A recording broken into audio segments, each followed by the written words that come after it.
Hi there, I'm Lisa with Lisa Lammi Art. What I want to talk to you about is paper. That's one of the first things that you're going to need when you start. And it sounds simple enough, but believe you me, when you go stand in an art supply store and you see all the various varieties of paper that there is, it can be overwhelming. And you can either be paralyzed by it or get into a euphoric state, as I do when I get into an art store, and then just buy a lot of stuff that you don't need or perhaps doesn't work. And your experience at an art supply store will tend to vary dependent on what type of art supply store is. The bigger chains, they just may not have staff that have really good product knowledge. That has at least been my experience. It's been the smaller art stores that are just jammed to the rafters with stuff where I've got the best advice. So just that note as well. So just keep things simple, and I'm hoping I can do that for you today. I'm going to give you a few ideas as to what types of paper have worked for me that I've got the best results from, but as with anything, it's going to be over time, and you'll discover ones that you like working with the best. I was very much opposed to this paper that I heard about through other artists, and it was like a sanded paper. And I just went, oh my God, when I saw it, it looked like sandpaper. Aptly named, I thought. But to my surprise, it produced the best results. I know it tended to eat up a lot of the pencil, the colored pencil, but just because of the way the paper is textured, that just meant that more of that pigment came out from the colored pencil and prevented all the different layers. But before I get into that, just want to say, I have selected a few papers. I will show you those right now. Okay, let me talk about some of the papers that I use. This one is from a company called Clairefontaine. It's called Pastelmat. And what I like about this one is it's a smaller size, so it's not as daunting when you're producing a piece, and it's great for studies. It's measures 7 by 9.5 inches.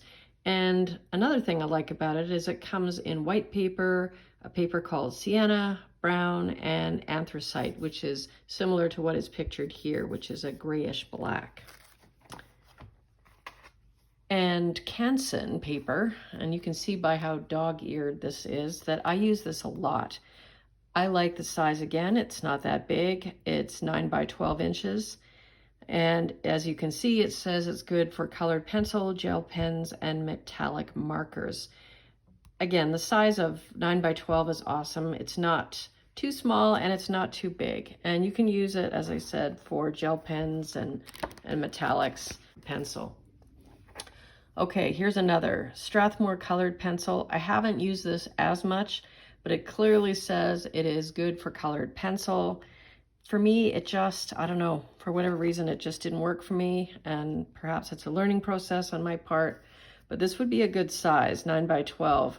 You always want to look for acid-free because that will help keep your drawing from handling environmental issues like dust or humidity or whatever. So always look for that. Again, almost like it's been untouched because I just haven't used it as much, but I will return to this at some point. Now this was a huge surprise to me. I hadn't even heard of this type of paper, again, because I'm, early on in my journey. This is a sanded paper, and it really does live up to its name. It does feel like sandpaper.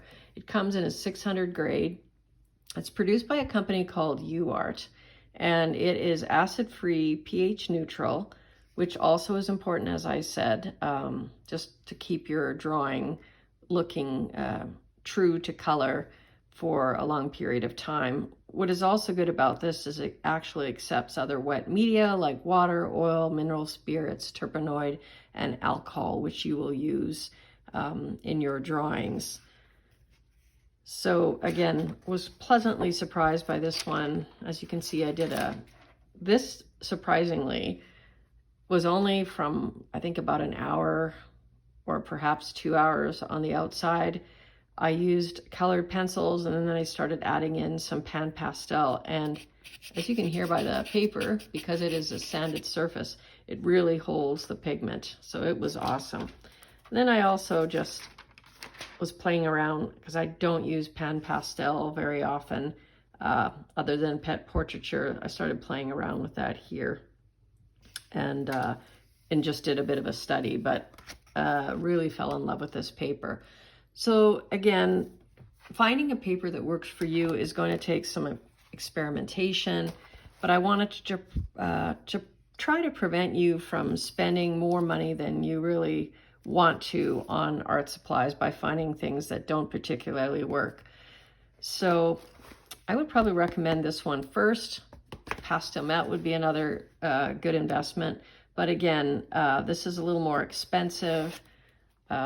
Colored pencils, okay, but Uart, really, this one has just so impressed me.